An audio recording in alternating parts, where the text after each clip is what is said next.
Hey, it's Kate with WTI, and if you're looking for an afternoon of fun, you have to check out these 3D puzzles from CubicFun.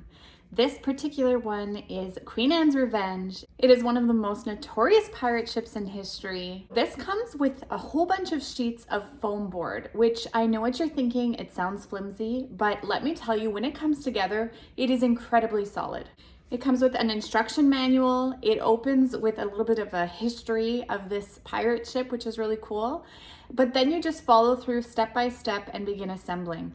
There is no glue, there's no tape. It literally just fits together nice and snug to make one solid model in the end. The details are insane. So if you look closely, you can see things like the little bell or the stairs, the lights. You can see inside the windows. It's insane how much detail they packed in such a small model.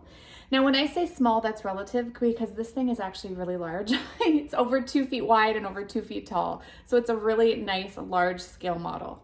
It also comes with LED lights, which you wire in. All you need is batteries, and then you can turn it on and off. It gives a really cool effect in the dark. To put it together, you just punch out all the pieces. It comes with this little cardboard tool here, which really helps the process move along. And then everything just notches together. There may be the odd piece that's a little more delicate, so sometimes you'll have to be a little more careful, but once it's all together, it's not budging. My son is 15, he put this together on his own, and it took him about 5 hours, something like that. So it's a really fun project to get done in a long afternoon or over a few days. Overall, the quality exceeded my expectations. The final product is better than we imagined, and it really came together super well.